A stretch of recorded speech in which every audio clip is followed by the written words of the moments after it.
जय श्री राम। आप सभी महानुभावों के लिए। और चैनल पर नए आए हैं तो वीडियो को अंत तक जरूर देखिएगा। आज हम बड़ी ही सरल विधि से भयात भवों को निकालना सीखेंगे। इसके लिए हमने सूत्रों के माध्यम से भयात भवों को नियम को बनाया है, समझा है और आपको सरल करने का प्रयास किया है कि आपको बड़ी आसानी से भयात भव को निकालना आ जाए। तो हम इस प्रकार से सबसे पहले हमें 3 चीज़ों की आवश्यकता पड़ती है भयात भव निकालने के लिए। गत नक्षत्रमान, वर्तमान नक्षत्रमान, आगामी नक्षत्रमान। गत नक्षत्रमान जो नक्षत्र मतलब जिसका दिन हमारा जन्म हुआ है उससे एक दिन पीछे, मतलब आज मान लीजिए हमारा जन्म समय है, सो आज के जो पिछला दिन बीत गया है वह गत नक्षत्रमान हो, उसको एक जगह नोट कर लेंगे। फिर हम वर्तमान नक्षत्रमान को नोट करेंगे और आगामी नक्षत्रमान की भी आवश्यकता कभी कभी पड़ जाती है। आज हमारे जो हम पत्रिका बना रहे हैं उसमें तो आवश्यकता लगेगी ही, तो आगामी नक्षत्रमान को भी हमें नोट करना है। आगे बढ़ेंगे, सूत्र समझ लीजिए। सूत्र हमारे इस प्रकार से हैं। भयात का जो नियम है, हमारा जो इष्टकाल है ना जी, वर्तमान नक्षत्रमान से कम हो।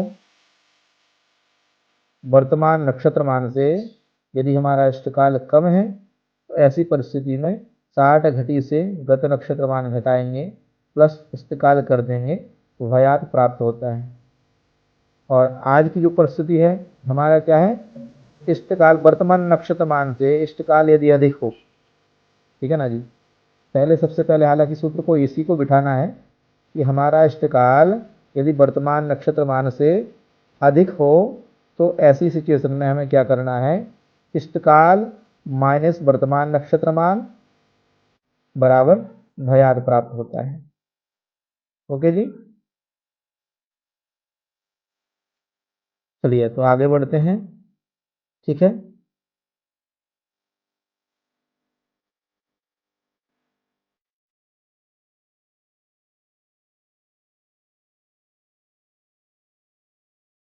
जो आपको मैंने बताया था वो भयात का नियम है। आगे भवोक के विषय में जानेंगे। सो सूत्र हमारा इष्टकाल आपको हमने पहले जो बनाया है आपने पिछली वीडियो में देखा होगा, 14:30 हमारा ये इष्टकाल था।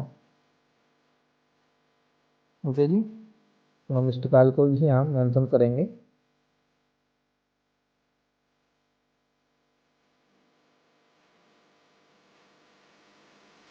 ठीक है जी, अब इष्टकाल हमारा कितना है, 14:30। गत नक्षत्रमान कितना है, 10।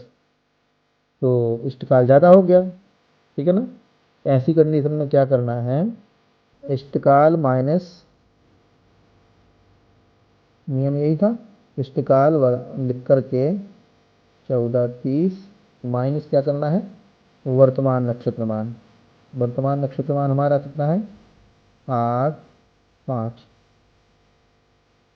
वर्तमान नक्षत्रमान, ठीक है, ये रोहिणी का मान था।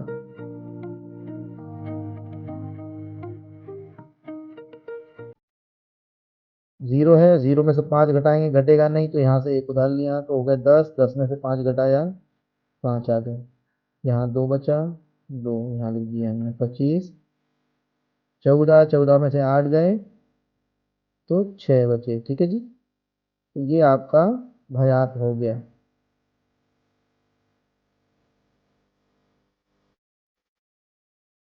ठीक है, अब हम भयात भवोग निकालेंगे। भवोग साधन विधि, ठीक है। भवोग का नियम नोट कर लीजिए। भवोग के लिए जन्म नक्षत्र के संपूर्ण मान को क्या कहते हैं, भवोग। नियमानुसार जो हमने नियम बनाया है, 60 घटी वर्तमान नक्षत्र मान माइनस और प्लस आगामी नक्षत्र मान। ये पहला नियम कब लगेगा, जब हमने भयात में यहाँ पर पहला नियम लगाया हो। ठीक है, मतलब हमारा इष्टकाल वर्तमान नक्षत्र मान से अधिक होगा तो हम इस नियम को लगाएंगे। 60 घटी से वर्तमान नक्षत्र मान को घटाएंगे प्लस आगामी नक्षत्र मान को जोड़ेंगे, भवोग आ जाएगा। यदि वर्तमान नक्षत्र मान इष्टकाल से अधिक है तो फिर ये दूसरा नियम लगेगा। 60 घटी माइनस गत नक्षत्र मान प्लस वर्तमान नक्षत्र मान, भवोग आ जाएगा। तो हम इस सूत्र में पहला ही नियम लगने वाला है हमारा, तो सिंपल सा 60 घटी ये हमारा कंपलसरी है, नियम है। ठीक है जी। वर्तमान नक्षत्र मान कितना है आपका 8, 5, इसको घटाना है वर्तमान नक्षत्र मान। ठीक है जी। यहाँ 0 है तो यहाँ से 1 आ जाएगा, मतलब ये पल हो गए 60 पल। 60 पल में से 5 घटा दिए, 55 पल शेष बचे।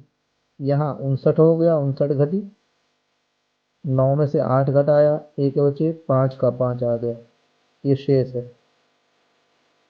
ठीक है जी। इसमें आगामी नक्षत्र मान को जोड़ देंगे।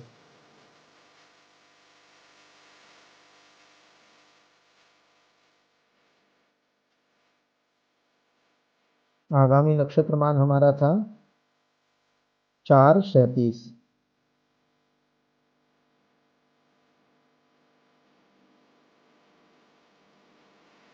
7 और 5 12 की 2 हाथ चलाया 1, 5 8 और 1 9। 6 से अधिक होगा तो हम जितना जितना 6 बार, मतलब 6 अधिक है यहाँ केवल 1 यहाँ प्लस हो जाएगा। ठीक है। 6 से अधिक नहीं, 9 हो गया तो 9 में से हमने 6 घटा दिए, 3 बचा। ये शॉर्टकट है, तो हमने 1 इसमें प्लस कर दिया, फिर 4 1 5 हो गए, 5 और 1 6, और यहाँ 5 का 5, ये हमारा भव हो गया। समझ में आया प्रभु जी?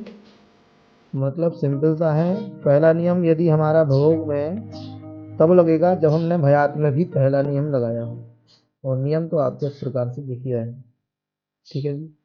इनको बड़े अच्छे से आप नोट कर लीजिए, बहुत ही सरलता होगी, आपको सुगमता होगी भयात भोग निकालने में, क्योंकि ये सूत्रों के माध्यम से मैंने बनाने का प्रयास किया है, आपको समझ में आ जाए।